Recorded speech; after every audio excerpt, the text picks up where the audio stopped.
Good evening. You may all be seated.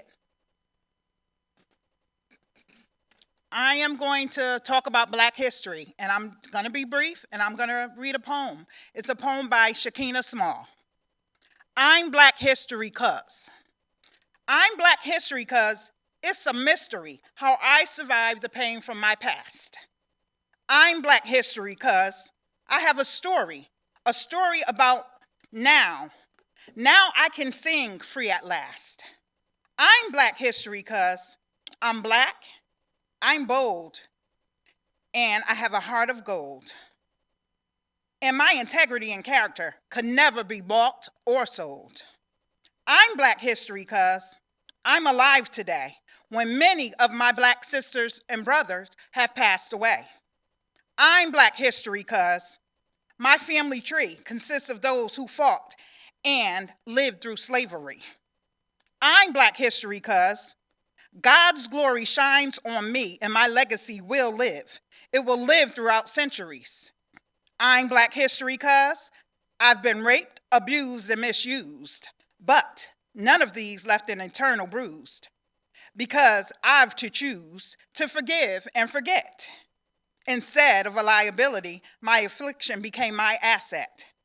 I'm Black history 'cause my lovely, fair complexion represents the many shades of Black skin. I'm Black history 'cause I'm outwardly beautiful and within. I'm Black history.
Listen,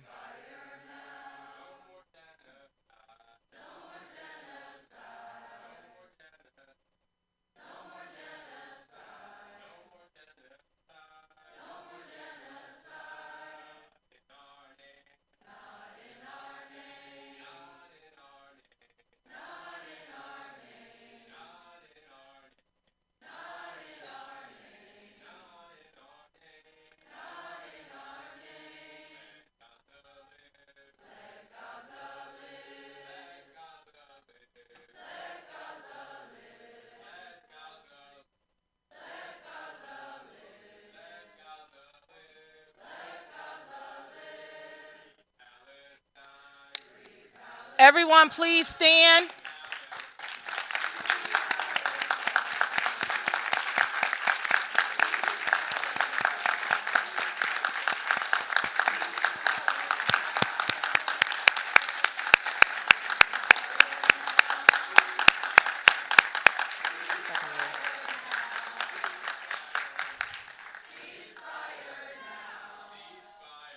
Okay. That's a very nice song. I'm going to ask you to wrap it up, please.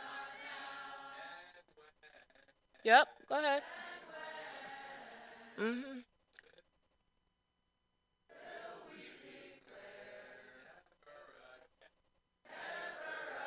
Okay.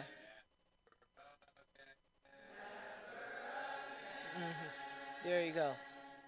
Thank you. I want to make sure tonight is respectful for everybody because I'm a person that's big on respect. So thank you for allowing the mayor to give his state of the city address. Thank you very much. There you go.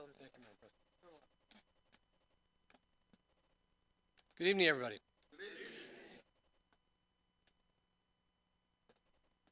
Thank you all for being here. And I mean that. Thank you all for being here. I know that there's a lot of people here that are dedicated to public service in this room at least twice a month. But a lot of people in this room that haven't been in this room often, or perhaps this is your first time. And I appreciate you being here too. As is required by the charter, and also tradition for decades in New Haven, the mayor early in February gives his or her State of the Union speech, and I'm here to do that tonight. And then followed by the speech, the Alders will continue with their regular meeting. So I'm very, very grateful to be here. President Walker Myers, City Clerk Smart, members of the Board of Alders, fellow New Haven residents, and guests, it is good to be with you once again and to provide an update on the state of our city. A month ago, we gathered at Wilbur-Cross High School to inaugurate our new city government and take our oaths of office and begin the work together for 2024. And as you may recall in my remarks, I noted that our city has a big anniversary on the horizon 10 years from now. In 2034, New Haven will be celebrating our 250th anniversary as an incorporated city, dating back to 1784, 250 years. With such a milestone, it is time to reflect on both where we stand as a city today and where we want to go in the future, the values we hold, the challenges we face, the progress we've made, and the continued work that's required to uplift more of our residents so they have an opportunity to thrive. In what type of city do we want to live in 2034? In what type of city do we want our children to live and inherit? Where do we want to make our biggest investments? What do we want to be known for as a city and as a people as we prepare to celebrate those 250 years? You know, in many ways, we think about this question every day, about who we are and how we define ourselves as a city. But in this past month, since our inauguration, we've begun a more deliberate journey together to envision and more thoughtfully consider what city we want to be when we arrive at this significant 250th anniversary. Last month, we kicked off our Vision 2034 citywide planning process, and over 150 residents showed up in person or participated virtually at our first community meeting in the Hill, eager to share their inputs and ideas about our city and its future. Through the Vision 2034 process, residents will have the opportunity to come together to help collectively develop our priorities, goals, and actions that will touch upon virtually every aspect of our life, and which will ultimately result in the creation of our next 10-year comprehensive plan that will serve as a blueprint and a policy guide for our city's future. And if you haven't already, I encourage you to go to newhavenct.gov/vision2034 to learn more, sign up, and get involved. New Haven Public Schools also kicked off its citywide planning process to develop its next 5-year strategic operating plan, and over 1,000 people have already participated. Together, students, parents, teachers, administrators, and community members will help inform and identify the priorities, goals, and strategies we put in place to support student learning and growth and to ensure our schools are thriving educational environments for our children, families, and educators. It's an exciting time to be in New Haven because New Haven is hopping. The secret's out, right? We're no longer just the cultural capital of Connecticut, Increasingly, we are a national and global destination well beyond our state's borders. Last January, New Haven was named one of the top 52 places to go in the world by the New York Times. This January, just a couple of weeks ago, Cosmopolitan magazine named New Haven as a top-tier cultural hotspot and encouraged its readers to pack their bags and go and visit. Now, we all know that New Haven's not a cultural hotspot because it has a trend-setting fashionista as its mayor. In the Cosmopolitan magazine profile, our cool, hip, and always fashionable director of arts, culture, and tourism, Adrian Jefferson, was featured in the story, not me. Although I must say, they might have overlooked something because I have one of the most impressive collections of blue-collared dress shirts of any resident in the city. My whole closet's blue-collar dress shirts. As the article notes, New Haven is a hotspot because all our city has to offer. And most significantly, in my opinion, because of our people, who, in the words of Cosmo, are, quote, gorge and diverse. Gorge and diverse. Now, I don't think I've ever used the word gorge before in a speech or even in a conversation, but it is true. From West Rock to East Rock, from City Point to Lighthouse Point to West River, the Quinnipiac River, from Newhallville to the Hill, and every neighborhood around and in between. Our city is filled with amazing individuals who are the essence of our city's vibrancy and strength. I'm telling you something that you already all know, right? What's also true is New Haven is a place where more and more people want to continue to live, relocate to, work, visit, start a new business, and raise a family. And because of this, our city is growing in size, growing in strength, and continuing to grow in stature. According to the latest U.S. Census estimates, the Elm City is now nearly 139,000 people strong. Since 2020, New Haven has had a population growth rate of approximately 1.8% per year. While on the flip side, Connecticut's other major cities have experienced very modest growth or declines during the same period. If this growth trend continues, and we have every reason to believe it will, when we celebrate our 250th anniversary as an incorporated city in 2034, or soon thereafter, New Haven is on a path to be a city of 150,000 people and poised to be the most populous city in Connecticut. Currently, only Bridgeport is larger, with a population of 148,000. And while we wish Bridgeport success, I have news for you, Bridgeport, watch out.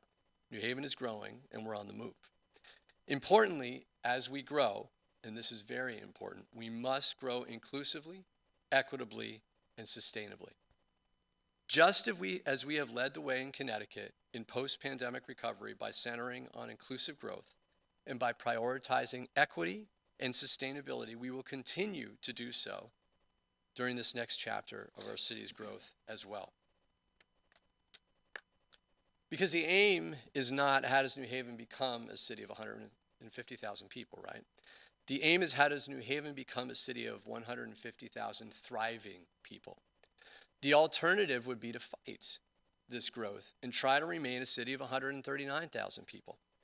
But if we did so, as has happened, frankly, with many other cities who have experienced rapid growth, as more people move into New Haven, more of our current residents would get pushed out. And that is an outcome we cannot and will not accept. We want everyone to be able to thrive. We must ensure that our residents who were born here, raised here, live here now, and made New Haven what it is today are able to stay here and be beneficiaries of its growth. At the same time, we must ensure we remain a city that is consistent with our values, an inclusive city that welcomes everyone and that is a haven for all. We want residents who come back to New Haven, the returning college graduate or individual returning from incarceration, to have the opportunities to make the Elm City their home again. And we want new arrivals from all economic stations and walks of life to be able to build a life here as well. The refugee, immigrant, young person starting off on a new career, or growing family that is drawn to all New Haven has to offer. So to do right by our current residents and to be true to our values, we must embrace this growth, rise to the challenge, learn our lessons from other cities' successes and their missteps, so that as we grow inclusively, equitably, and sustainably. So the question is, how do we make that happen? I believe the first place we need to start is housing. The first place we need to start is housing. And that's where I'd like to focus most of my remarks this evening. In New Haven, there's a lot of building going on. You all see it every day. All over the city, shovels are in the ground and cranes are in the sky. Nearly all of our new construction is and will continue to be on vacant land or renovating vacant and unused buildings. But not only are we building, we're building lots more affordable housing too. While we still have a ways to go, we can be proud that New Haven has been a leader in the state in affordable housing. Today, a third of our housing stock is affordable, second only to Hartford. And while we wish Hartford success, I have news for you, Hartford. Watch out. New Haven is growing, and we're on the move. Since 2020, when I first took office, approximately 1,900 housing units have been built. And we've built and preserved approximately 900 units of affordable housing. Looking forward, there are approximately 3,500 new housing units in the pipeline. I mean, think about that. 3,500 new housing units in the pipeline. And approximately 1,400 or 40% of them are affordable. And that is a recognition of the work that goes on in this room every second week.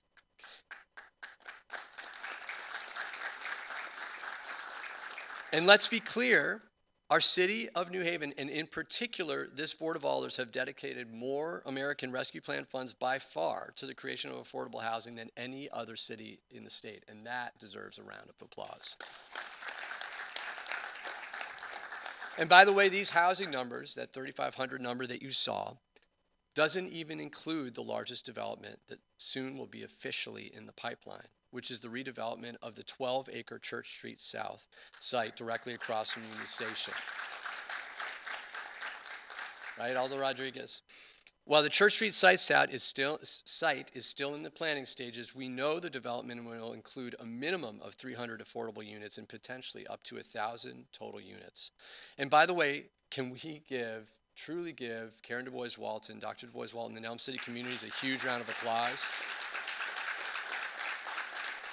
Good evening. Because You of may their all be work seated. acquiring that site, it allows us as a city to activate what we all know is a site that's been fallow for many years. Now, while we are building, we are not building enough, and we are not building fast enough. To make this happen, we need to build housing of all kinds, and for all kinds of people with all kinds of personal budgets. Deeply affordable housing, and market rate housing too. The need for more affordable units is obvious. We all know this, given the number of cost-burdened families we have in our city. But we also need lots more market rate units as well, because those units increase the overall supply, which in turn keeps costs down. Also, thanks to the new inclusionary zoning ordinance, which this Board of Alders passed into law in 2022, anytime new market rate units are built, more affordable units must also be built as a part of that development as well. In addition, we also need different kinds of housing options as well. And that's why we've introduced new legislation to you all to expand the number of and the types of parcels eligible as accessory dwelling units, ADUs. This new legislation would permit homeowners at 23,000 different properties citywide as of right to have the option of adding another residential unit to their property. And it would also permit different types of accessory dwelling units, including tiny homes. Further, in conversation with our residents and this body, we'll continue to explore and advance ways that we can lift existing barriers in the city's zoning law to facilitate the responsible growth and create new housing as well. Now, while we continue to build new housing, we must also ensure that our existing housing stock remains affordable and safe and high quality for our residents. This includes helping more New Haveners achieve the dream of home ownership through our I'm Home down payment and closing cost assistance program, something that this body also supported in your American Rescue Plan funding. This provides eligible first-time lower and working class home buyers with up to $27,500 in financial assistance, enabling more residents to put down long-term roots and to begin to build generational wealth for themselves and their families. That also includes ensuring our city's renters, who represent over 70% of New Haveners, are treated fairly, respected, and protected, especially by absentee or bad acting mega landlords. Every resident in our city deserves to live somewhere safe, clean, and affordable.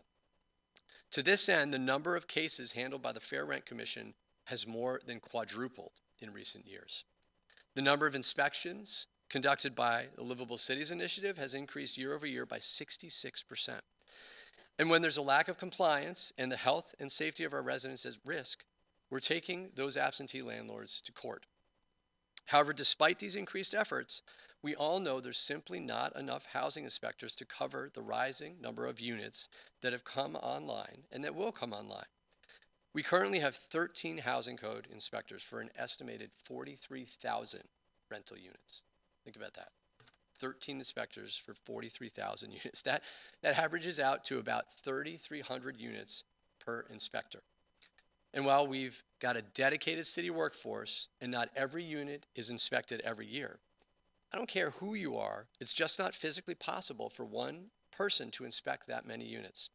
So in this upcoming budget that I'll be presenting on March 1st, I'll be proposing that we significantly increase the number of housing inspectors and housing staff so that we can get the job done for our residents. While we continue to do our job as a city government, we also need to continue to empower tenants themselves to organize and advocate for their collective rights and well-being as residents. And that is why this year I'll be submitting legislation to strengthen our landmark and first of its kind in the state tenants union ordinance, and to significantly expand the number of tenants and the number of properties eligible to be recognized in a tenants union. Now, housing affordability isn't just about the cost of rent or the mortgage. It's about lowering other housing-related costs as well. That's why the city's Office of Climate and Sustainability, in partnership with Neighborhood Housing Services, has been knocking on thousands of doors across the city to sign up residents for free energy efficiency audits and to connect them to home electrification resources, and that will help residents lower their bills and reduce their carbon footprint. It's also why the health department is working to connect residents to our Healthy Homes program and lead hazard reduction initiative that provide residents with access to thousands of dollars in federal funds to help test, remediate, and eliminate environmental and other home hazards. Finally, we know some of our residents don't even have a place to rest their head at night. Sometimes life falls apart. And like cities across the nation, homelessness is on the rise in New Haven too. But unlike other places, we are committed to extending compassion, care, and holistic services to individuals experiencing homelessness. Whether that's through one of our 4 daytime navigation hubs, 3 winter warming centers, or 8 emergency shelters. And this board recognized the importance of expanding options for the unhoused by supporting the acquisition and opening of our largest and first non-congregate shelter on Foxen Boulevard, which at scale will have 55 private rooms to serve up to 110 individuals. The site, which is now operational, includes wraparound social services and supportive case management to help connect people to more permanent housing. It has employment and job training opportunities, healthcare and mental health services, and other supportive services. And while much work remains, last year our Office of Housing and Homelessness Services and our community partners served over 1,000 individuals who are unhoused, unstably housed, or unsheltered, and successfully rehoused over 450 people with a more permanent place they could call home. When other places say it's not a problem, New Haven steps up, and that should really make us proud. Now, with housing, it's not simply, if you build it, they will come. Rather, we have to remain a vibrant city where people want to stay and where people want to be. And again, in all this, our growth must be inclusive, equitable, and sustainable. We need a city with a healthy and growing local economy, a city where our residents have access and pathways to good paying jobs, a city where our children receive a high quality education that focuses on the whole child, a city where our streets and neighborhoods are safe, a city where our residents enjoy a high quality of life with great parks, great public transportation, and commuting options, and a city where our environment and our climate is protected. Now, I'm not going to be able to get into the details of each of these topics tonight. I'm sure some of you are happy that because it could be a long night otherwise. But I'd like to offer a few highlights. First, like our population, our economy is growing. We have been on an incredible journey as we have grown from a small regional center to a global world-class city that is rising up through inclusive growth. New Haven has been long an economic center for healthcare, higher education, arts and culture, and the restaurant and food service industries. And while we continue to invest in and grow in these core pillars of our economy, we are also rapidly expanding into fast-growing new sectors that will help drive our future economy. In particular, bio, neuro, and life sciences, technology and quantum technology, the data sciences, and most recently, climate technology. Growing the number of affordable housing units is critical for our residents, but we also want to make sure more and more of our residents can afford the market rate units that are being built as well, and that's about jobs. To this end, we're aggressively working to further strengthen and expand our Career Pathways initiative to connect New Haveners to good-paying jobs in both growing and emerging industries. In fact, just the other week, the U.S. Acting Secretary of Labor, Julie Su, was in town at Gateway to highlight and celebrate the successes of our Career Pathways initiatives at our local colleges and our high schools. Through collaborations with Gateway Community College, Southern Connecticut State University, and New Haven Public Schools, the private sector, and other nonprofit partners, more of our students and young adults are getting connected to meaningful career explorations and opportunities, real-world training, and industry certifications. New Haven Public Schools now offers 17 different industry certifications in fields such as advanced manufacturing, computer engineering, and several health sciences careers, to name a few. This fall, we'll be launching a new bioscience pathway housed in the 101 College Building Biolabs classroom, where our high school students will meet and collaborate with some of the world's leading scientists. We visited this site that is not open yet on Friday, and it is just remarkable. I look forward to bringing you all there to see this classroom. In New Haven, we have a promise that kids who choose to can go to college. We need a promise that every child has a pathway to success, no matter what they do. Outside our schools and universities, this year we invested $1 million in Career Pathways grants across 10 partner organizations, and that's connecting over 1,000 young people to workforce education, training, and certification initiatives. And this year we'll be announcing another $1 million in grants as well. And we're also working to support our local homegrown entrepreneurs with the Small Business Resource Center that supports residents looking to start up or scale their business through professional support, training, resources, networking, and access to capital. Over the past year, there have been 74 graduates of the DNA of an Entrepreneurship program, 16 of which have already started their own business. We did a ribbon cutting for one just last week. Similarly, in partnership with the Community Foundation for Greater New Haven, this past year, the New Haven Equitable Entrepreneurial Ecosystem, NHE3, initiative was launched, which has begun to award an anticipated 750 grants to help support and sustain existing emerging local entrepreneurs as they create jobs, establish economic independence, and build generational wealth, with a particular focus on historically marginalized Black, brown, and female entrepreneurs. And you all supported funding for that program as well. Now that I've talked about housing and jobs, our schools are growing and getting stronger every day. This school year, we welcomed a new superintendent, Dr. Madeline Negron, and she has hit the ground running. Laser focused on student attendance, a strong school culture, and literacy. And by the way, if Cosmo ever does another article in New Haven, I think they better highlight how the superintendent has serious dance moves on the dance floor. My cell phone voicemail box, and if you're a parent of a New Haven Public School student, yours is full as well. With the number of reminder calls I and my fellow parents get from Dr. Negron, Danny Diaz, and New Haven Public Schools to make sure that our children are in schools. And during the 2021-22 school year, we were not in a good place, and we all know that. Our chronic absenteeism rate peaked at 60% as the pandemic upended our lives and our schools. But thanks so much to so many individuals, our teachers, administrators, and staff were making incredible progress with chronic absenteeism. And we have a 33% chronic absenteeism rate during the first half of this school year. So we still have a long way to go, with the state average around 19%. But we're on the right path, and we're going to keep at it to make sure that we're supporting our students and families in fostering an environment where every student feels valued and motivated to attend school every day.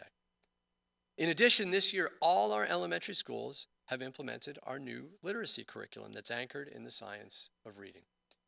And outside the school day, this school year, our New Haven Tutoring Initiative is working with 16 different nonprofit organizations to provide over 800 elementary school students with high dosage after-school tutoring in reading and math. Double the number of organizations and double number of students from our initial 2023 summer pilot.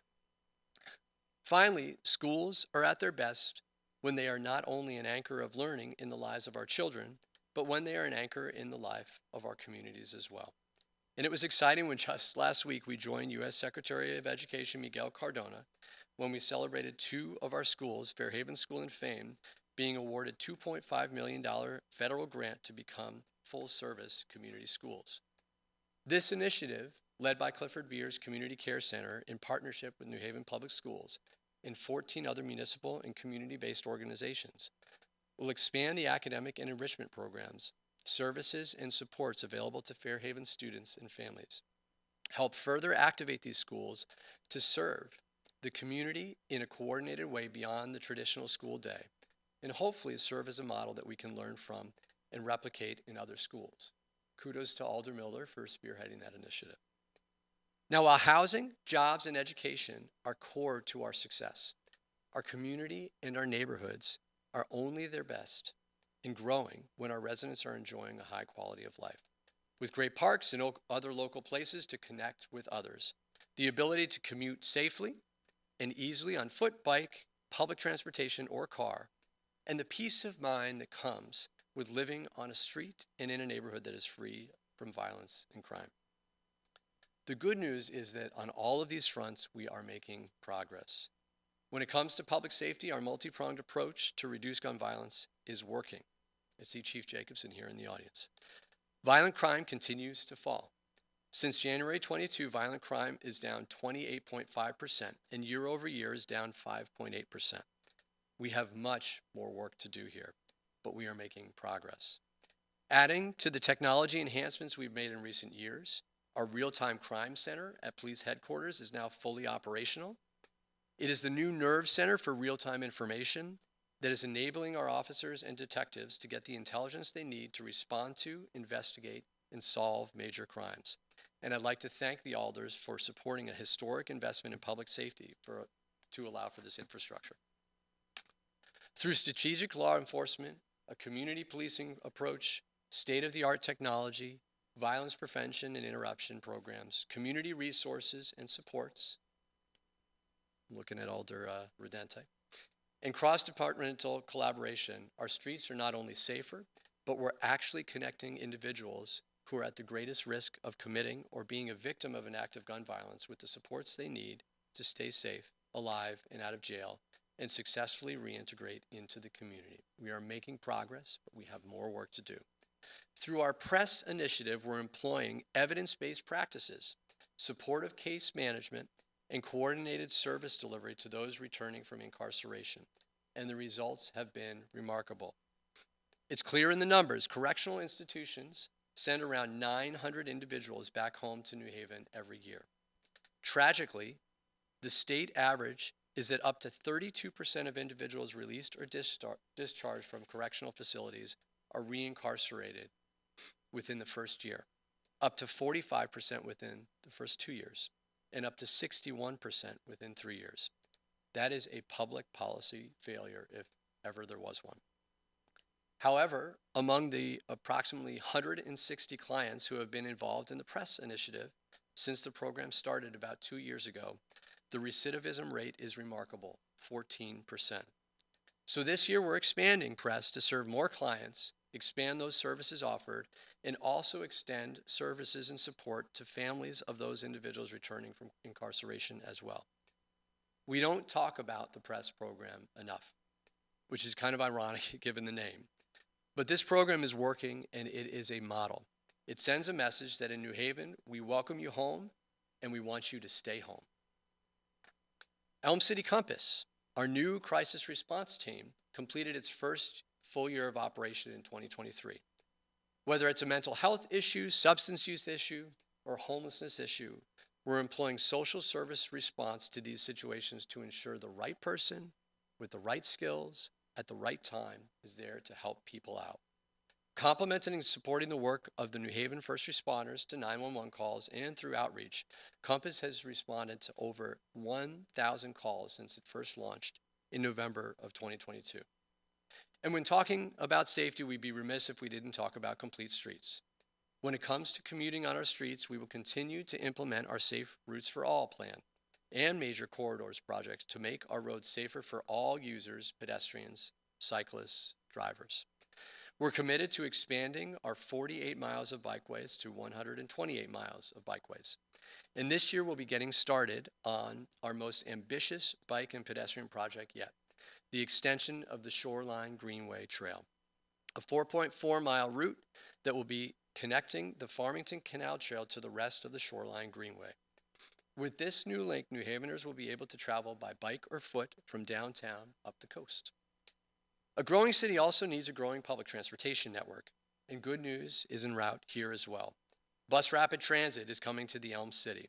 Design and planning are now underway for a historic $150 million project in our public transportation network that will provide faster, more frequent, more reliable, and greener bus service up and down the major corridors of Dixwell Avenue, Columbus Avenue, Grand Avenue, and Whaley Avenue. Construction is expected to begin in 2026, with bus rapid transit beginning in 2029. This will be a game changer for our city and our commuters, and the routes will also extend into our neighboring towns of Hampton and West Haven as well. What else is growing? Our commitment to parks, green spaces, and climate. New Haven is blessed with over 2,200 acres of parkland across 100 sites, and 96% of residents live within a 10-minute walk of the park. But similar to LCI and the number of housing units they need to inspect, that's a lot of park ground to cover. And there's simply not enough park staff to provide the type of maintenance and care that our residents want and that our parks deserve. So in my budget, I'll be proposing separating out parks and public works and increasing the number of park staff so that every neighborhood has parks that are clean, well-maintained, and accessible to all.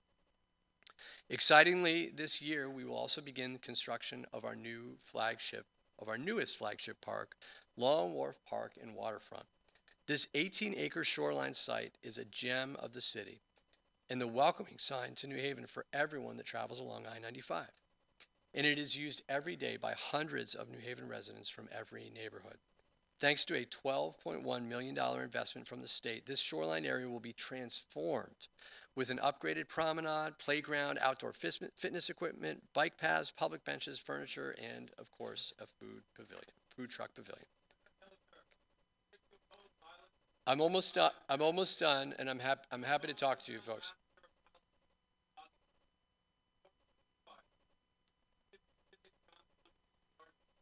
So I'm almost done with my speech, and I'm happy to talk to you afterwards. And by the way,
Again, I'm happy to talk with you afterwards. I'm happy to talk with you afterwards. So, yeah, I'm happy to talk to you afterwards. You all seen the images. You all seen the videos. You all seen the children. Shame on you. Shame on you.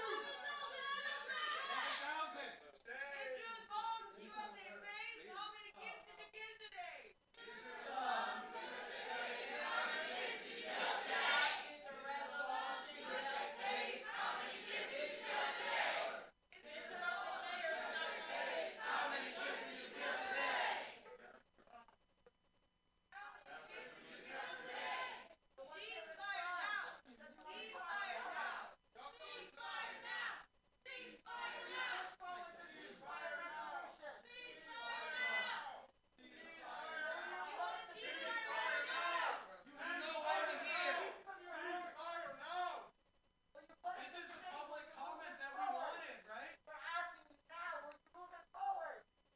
You can't ask the mayor. That's not up to the mayor.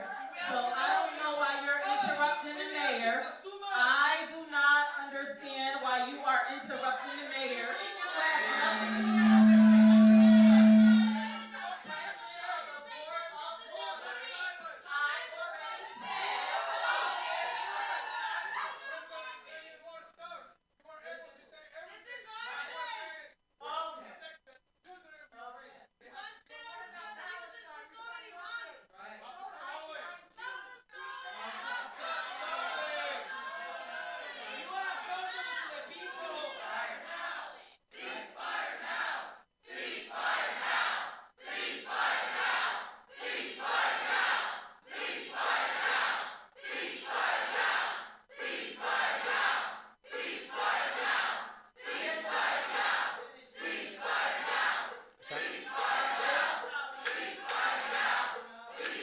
It's up to you.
finish tonight in these chambers.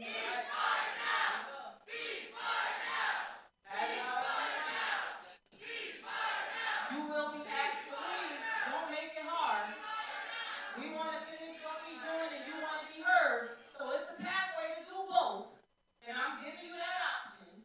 But I mean, it's going to be other alternatives because we got something to do. So what I'm asking you for the very last time, and I'm actually asking you very humbly, is to allow us to finish our business.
You're not going to stay here until they get moved to the committee.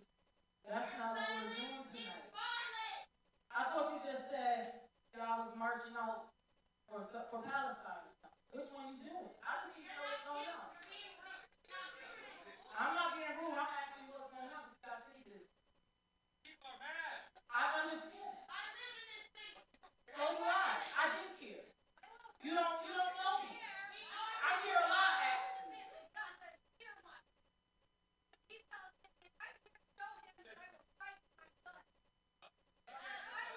I understand.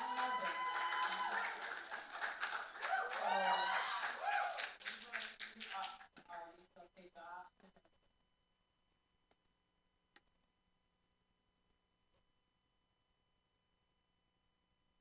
Will occupy this space.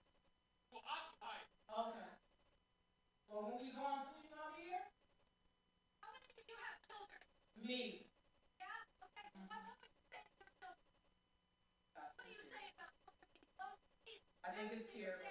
for 121 days? Yeah. It is terrible. It's like we are dying. I'm going to finish the city business right now, and I'm going to be around, like I said, to have the conversation with whoever want to have it. Okay, so we going to finish the city business, or you going to be asked to leave? What is worse than people dying? Can you ask me to leave? Can I say something? Can I say something? Sure. At this point, there's more division that happens in the world. I can feel it in the air just in this room right now. But listen, please, I'm with y'all. We're here and we need to get solidarity together. Not just for the kids in Palestine, but for the black folks who are dying in Ukraine.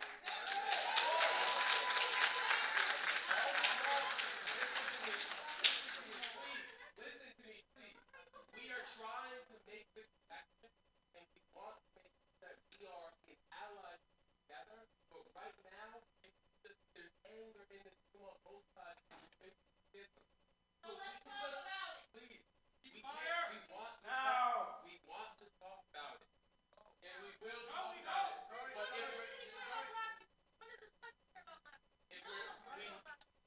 if we can't listen, if we can't listen to each other, we can't make progress. If we can't listen to each other, we can't make progress. Listen. If we can't listen to each other, we can't make progress. My black ancestors would be ashamed if I We understand that. At this point, we're going to continue the city business. If you are yelling and shouting, you'll be asked to leave. If you do not leave, you will be arrested. Officers are responding now. Please file out if you're going to be loud or disrupt the city business. This is your first warning. This is how you listen? You threatened to arrest us? She's going to listen to you after the meeting. That's been said. This is your second warning. You must allow us to resume the city business or you'll be asked to leave. This is your second warning.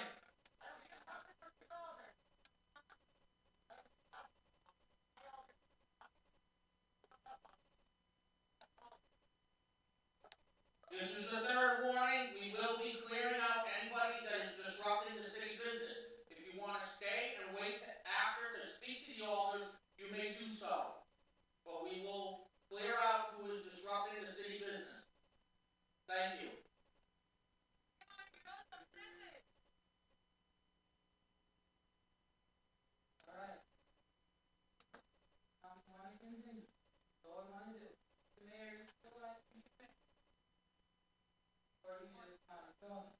It's up to you, because I got business to take care of. I'm getting my business. So I'm leaving it up to you what you want. All right, we made our point clear. All that have influence, let's all march out together for Palestine, all right? We got that? Don't want any of us to get arrested tonight, okay? All right. March out for Palestine. March out for Palestine. Ceasefire now. Ceasefire now. Ceasefire now. Ceasefire now. Ceasefire now. Ceasefire now. Ceasefire now. Ceasefire now. Ceasefire now. Ceasefire now. Ceasefire now. Ceasefire now. Ceasefire now. Ceasefire now. Ceasefire now.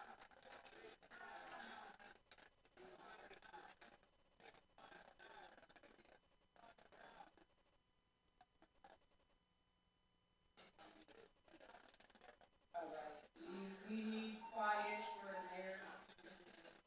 Thank you. All set?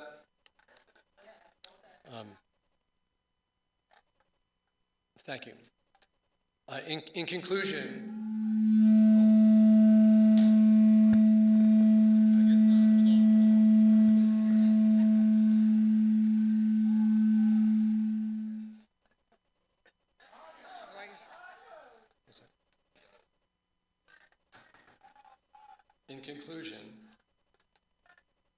Madam President, and my fellow New Haveners, the state of our city is strong. And as we walk towards our 250th anniversary, it is inevitable that we will continue to grow because everything our city is and everything we have to offer as a people. We will become the most populated city in Connecticut, but we must grow on our terms, ensuring that each of our longtime New Haven residents benefit from this growth through the creation of thousands more affordable housing units, through the education and training of our young people and adults who deserve access to our growing economy, through the improved quality of life and high-quality parks and environment that bring clean air and a sustainable climate for another 250 years. Yes, we will continue to have challenges, but our future is bright. And by continuing to work together, our city will continue to become one where every one of our residents has the opportunity to thrive. Thank you so much, everybody, and have a good night.